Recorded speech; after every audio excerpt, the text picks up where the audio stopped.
Rima y más, el podcast de relaciones institucionales, market access, gestión sanitaria y sobre todo salud. Producido por Levin Public Health Affairs.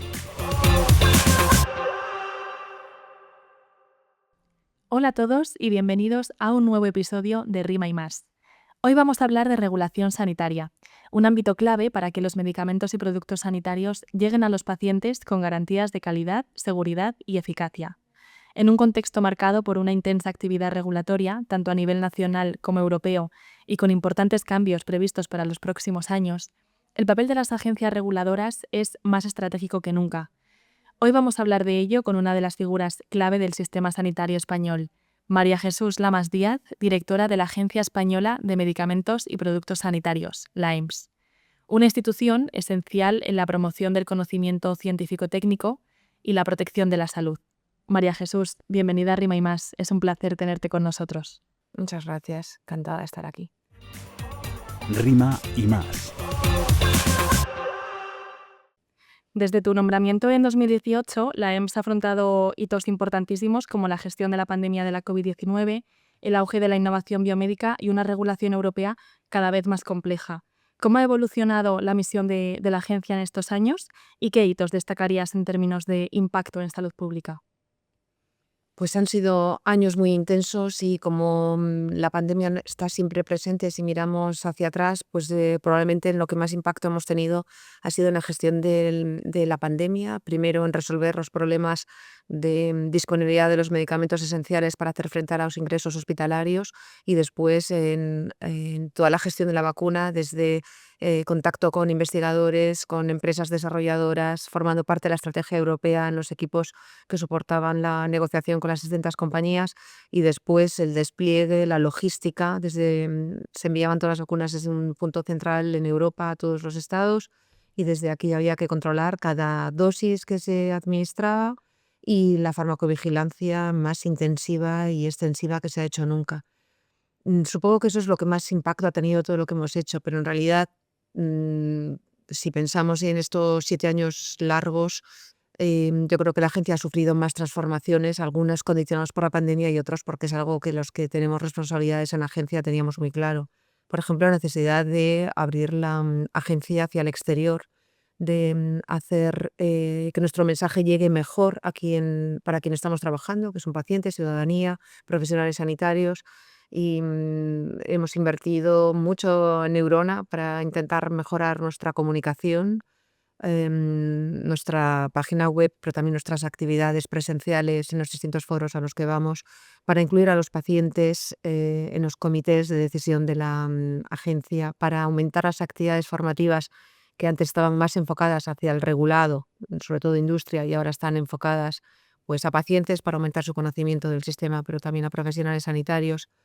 Y después la incorporación de nuevas tecnologías que soportan el negocio. Ahora la inteligencia artificial, pero previamente toda la interoperabilidad de datos, el trabajo a nivel europeo. Diría que los hitos fundamentales de estos años han sido la apertura de la agencia hacia el exterior, la gestión de la pandemia, la incorporación de nuevas tecnologías que facilitan el trabajo y el liderazgo europeo. María Jesús, la AEMS ha dado un paso decisivo en su implicación en la evaluación de tecnologías sanitarias en Europa, al participar por primera vez como coevaluador en una evaluación clínica conjunta desde la entrada en aplicación del Reglamento Europeo de HTA, que entró en vigor en enero del año pasado. ¿Cómo valoráis este nuevo sistema de evaluación de tecnologías sanitarias y qué tal está funcionando esa cooperación con la agencia austríaca, que es en este caso la otra agencia que está evaluando el tratamiento en cuestión? Pues la colaboración con la agencia austríaca es muy buena. Estamos en el medio de la evaluación de esta evaluación clínica conjunta y todos los inicios son un aprendizaje. Pero lo bueno es que no partimos de cero y aquí cada uno aporta los antecedentes que traía.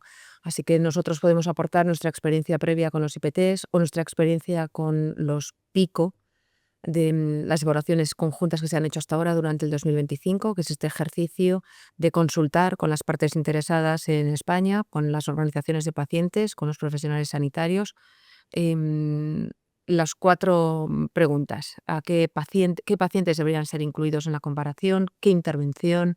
¿Qué comparadores? Y la O sería de outcomes, o qué resultados deben ser utilizados en la comparación.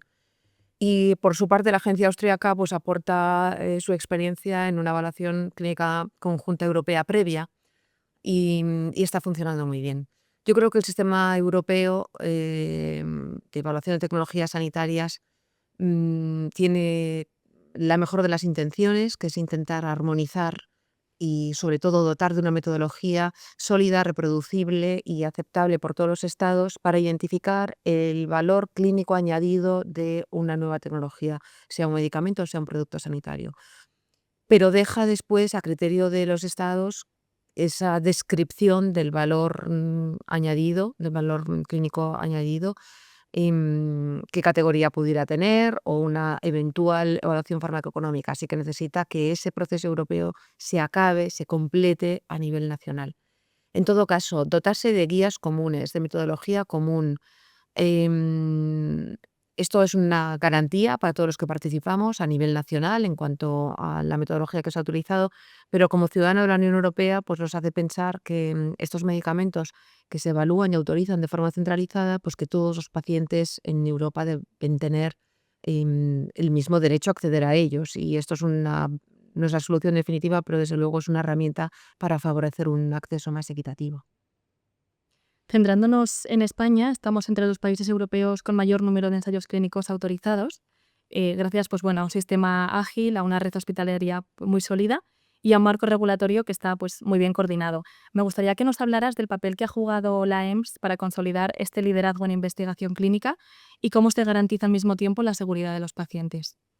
Vale. Bueno, todos decimos siempre que el éxito de España como líder en investigación clínica se debe a que tenemos un ecosistema muy bueno y realmente el ecosistema en sí mismo como conjunto es el que hace que tengamos esta capacidad de atracción de los mejores ensayos, pero luego los componentes del ecosistema individualmente pues hacen muy bien su trabajo y la agencia es uno de los componentes de ese ecosistema. Pues el resto son excelentes centros sanitarios con profesionales sanitarios, médicos, farmacéuticos, farmacólogos, de un nivel excelente y esto se percibe cuando uno asiste a un congreso internacional. Entre las principales ponencias siempre hay algún profesional español. Tenemos un nivel científico, al menos en el nivel de la investigación clínica y en la práctica clínica, muy elevado. También está el compromiso de los pacientes, la confianza en el sistema. Y si confían en el sistema y confían en los profesionales que le ofrecen entrar a un ensayo clínico, es porque el Sistema Nacional de Salud es muy sólido, muy respetado y querido y valorado por los pacientes. Después está la industria. La industria son los promotores del 80% de los ensayos clínicos que se autorizan en España. Y algunas de estas compañías son puramente españolas, pero otras son filiales de compañías internacionales. Y estas filiales tienen que luchar con el resto de filiales de su casa matriz por atraer los ensayos a España. Y este compromiso que también tiene la industria por atraer la mejor investigación hacia España también contribuye al éxito y a este ecosistema rico.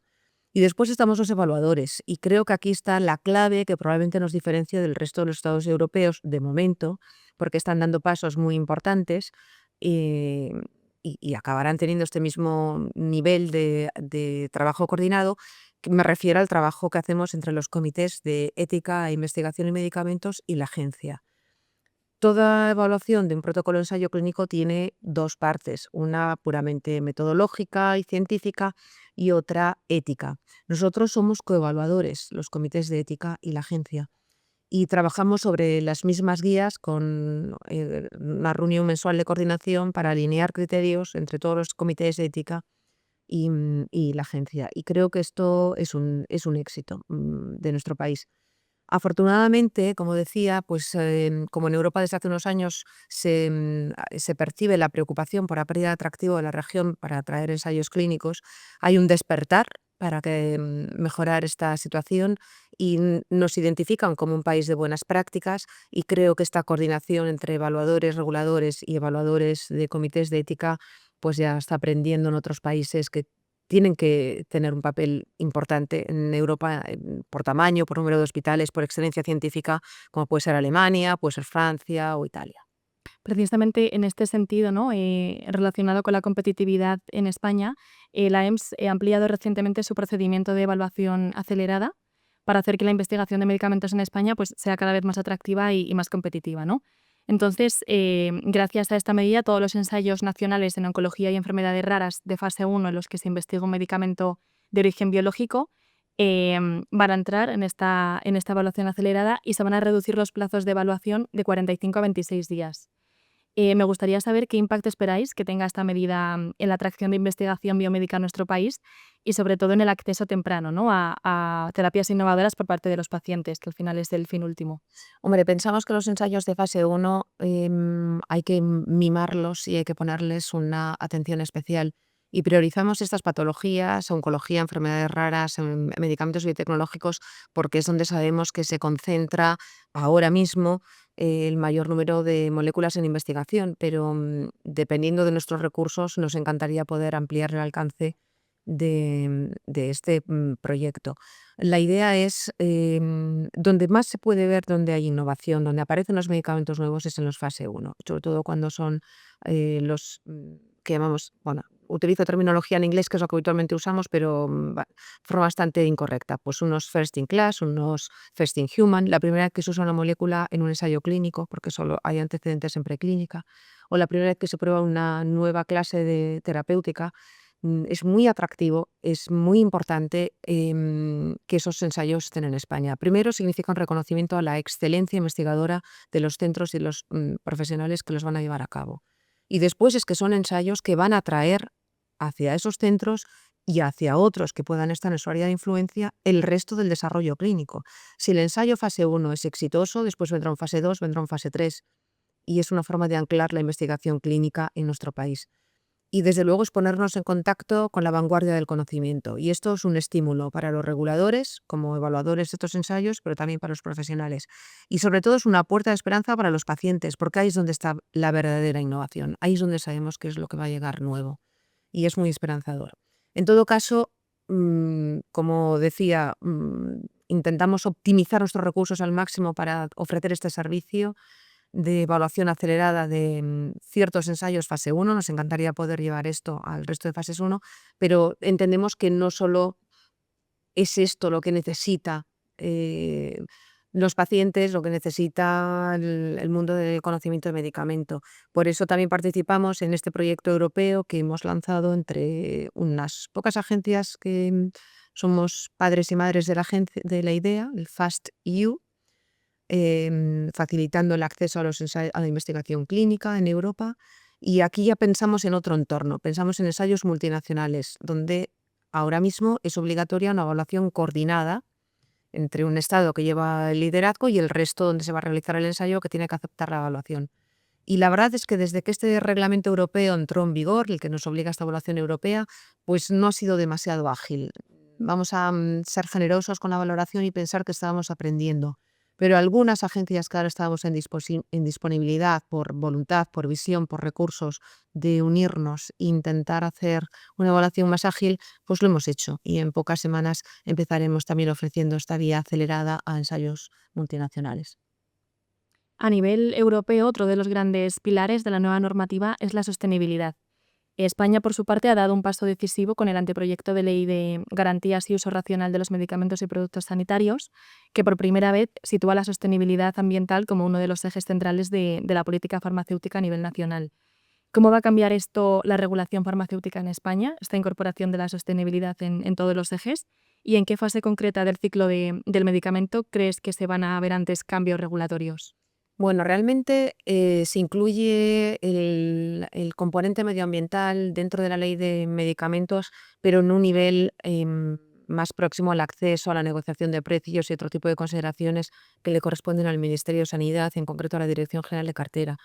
Pero nosotros sí estamos directamente involucrados por este componente medioambiental, por nuestro marco regulatorio europeo, que está en las fases finales de negociación entre los colegisladores, que lo veremos aprobado en este semestre. Y aquí se incluye pues, la evaluación del impacto medioambiental de los medicamentos como una parte más de la evaluación de un medicamento. Igual que hay que asegurar la calidad, eficacia y seguridad, habrá que evaluar también el impacto medioambiental. Y esto formará parte de la rutina de todos los nuevos medicamentos, pues cuando acabe el periodo transitorio, que ya veremos cuál es, cuando se adopte el nuevo reglamento. Así que es así, esta responsabilidad con el medio ambiente se extiende a la fabricación de los medicamentos y aunque no somos la autoridad última en evaluar este impacto medioambiental, porque no tendríamos la capacidad, para eso existen las autoridades en medio ambiente, sí que vamos a pedir que los medicamentos nuevos tengan evaluado el impacto que producen y esto contemplarlo dentro de un balance completo de beneficio, riesgo y calidad del medicamento. Centrándonos en la incorporación de nuevas tecnologías, que comentabas al inicio que ha sido uno de los grandes hitos de los últimos años de la agencia, quería hablar contigo de inteligencia artificial, ¿no? Porque está mostrando un enorme potencial para transformar la atención sanitaria y mejorar la salud de las personas, y también está revolucionando la investigación biomédica. La Agencia Europea del Medicamento y su homóloga estadounidense, la FDA, han publicado un documento recientemente de principios de buenas prácticas con IA en el desarrollo de medicamentos. ¿Cómo se espera que se incorpore la IA en el ciclo de vida de los medicamentos en nuestro país y qué retos crees que enfrentamos en este campo? Pues ese documento del que hablas es el resultado de un año, dos años de trabajo de conjunto entre los grupos de IT y evaluadores de las agencias nacionales y la agencia europea. Y ya se ha identificado desde hacía mucho tiempo que y hay un documento que yo creo que se publicó estuvo abierto a consulta en 2023, se publicó, creo, si no recuerdo mal, en septiembre de 2024, sobre la inteligencia artificial a lo largo de todo el ciclo de vida en Europa. Y efectivamente se entiende que se está incorporando ya a la investigación preclínica, que el uso de estos modelos puede disminuir la necesidad de utilizar animales de experimentación y así contribuir a los principios de las 3 Rs: reducir, reutilizar datos que ya se hayan producido, refinar, que implica mejorar el trato que se da a los animales cuando es imprescindible utilizarlos. Se va a incorporar IA, ya se está incorporando IA al desarrollo clínico de los medicamentos en distintas facetas, desde la identificación de posibles candidatos a ser incluidos en el ensayo clínico, al análisis de los datos cuando se hayan generado los resultados, o dentro de la evaluación igualmente a la preparación de datos, al análisis de otras fuentes, no únicamente las de los ensayos clínicos, o en el post-autorización en farmacovigilancia, la identificación de señales de farmacovigilancia con herramientas de IA dentro de todas las fuentes de datos, tanto literatura científica como las notificaciones de seguridad que tienen que proporcionar las compañías. Es decir, que ya es una realidad que se incorpora, pero los retos son asegurar, bueno, por una parte, la calidad de los datos que estamos utilizando, la calidad de los algoritmos, asegurarnos que no tienen sesgos de entrenamiento, que, que es repetible los datos que ofrecen, que son fiables, que el algoritmo es predecible, fiable y además que cumple con todos los requisitos propios de otros reglamentos como protección de datos o reglamento de IA. Provoca mucho entusiasmo pensar que se incorpora la inteligencia artificial porque nos imaginamos que esto va a explotar nuestras capacidades como humanos y en el campo de los medicamentos y de la investigación igual, y que va a acelerar el trabajo que hacemos y que nos va a liberar tiempo para otras tareas que requieren de más humanidad, como la generación de confianza, como la interfaz que genera confianza entre la inteligencia artificial y el paciente o el usuario. Y es una visión idílica y deseable, hay que caminar hacia ella, pero con mucho tiento. Y se incorpora a todo el ciclo de vida del medicamento, pero asegurándonos que no introduce riesgos que no sean controlables, porque a fin de cuentas todo el sistema regulatorio está precisamente para evitarle riesgos controlables a los pacientes. Además de la IA, el mercado incorpora cada vez productos más complejos, ¿no? Como pueden ser las terapias avanzadas, los dispositivos con software o las combinaciones fármaco-dispositivo.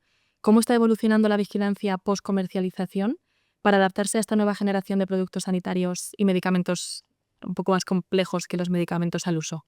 Pues en el caso de las combinaciones entre medicamento y producto sanitario o productos sanitarios que tienen software, em, aquí también o que tengan un software con herramienta IA integrado, con un componente de inteligencia artificial, Igualmente, si vamos a su marco regulatorio, tienen que cumplir con la regulación de producto sanitario, por una parte, con la regulación de inteligencia artificial, por otra, y con protección de datos. Y esto, cómo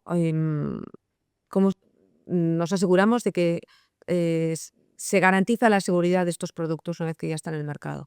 En productos sanitarios, como sabéis, pues no se autorizan para su puesta en el mercado como pasa con los medicamentos. Los medicamentos se revisan y se evalúan por las agencias evaluadoras, se autoriza su uso por las autoridades, sea a nivel centralizado de la Comisión Europea o en España nosotros, y después se hace una vigilancia, farmacovigilancia, que asegure que su beneficio-riesgo permanece favorable todo el resto del ciclo de vida del medicamento, mientras está utilizando condiciones reales.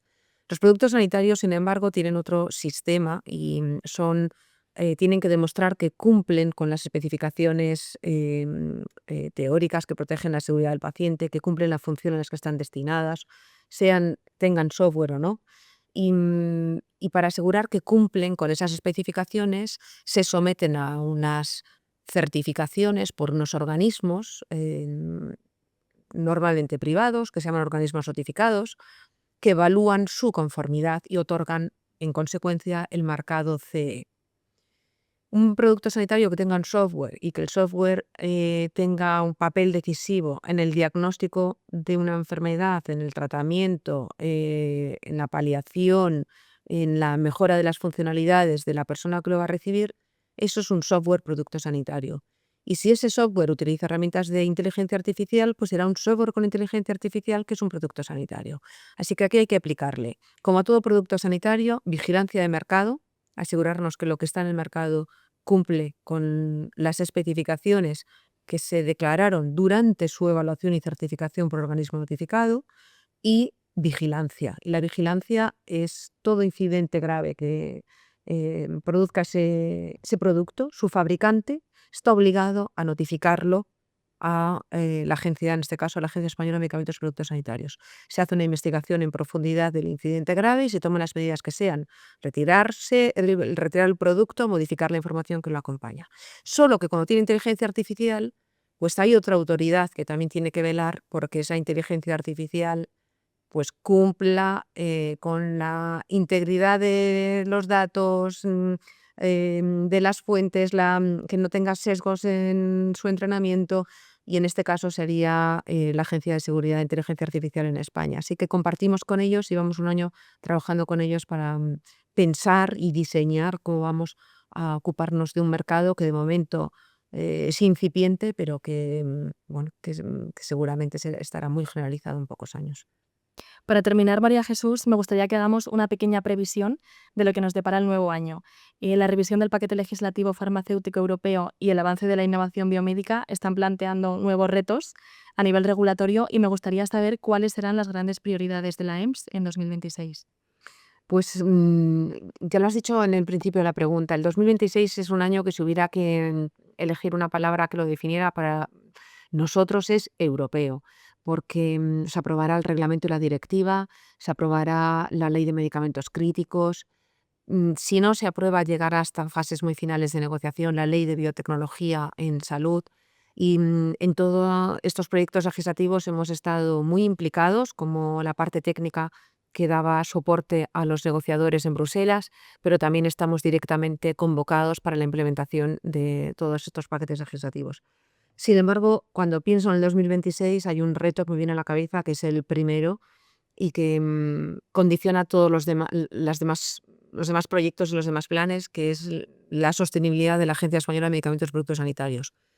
Si no somos capaces de tener unas condiciones laborales, una estructura laboral suficientemente atractiva para mantener y fidelizar el talento que tenemos dentro, pues no podremos abordar todos estos retos que nos vienen por delante y que son esenciales no solo para proteger y cuidar de la salud de los ciudadanos, sino también para promocionar la economía basada en el conocimiento de nuestro país y de Europa, y para fomentar una competitividad que ahora es la palabra mágica en Europa. Y todo esto en un entorno geopolítico de tanta incertidumbre y con tantas dudas alrededor, donde se nos exige precisamente con más fuerza que nunca ser la brújula que orienta, la que sigue dando confianza, la que sigue dando seguridad, y que además aprovechemos el momento que dejan otros agentes, otras regiones, por su incertidumbre en el mundo de la biomedicina.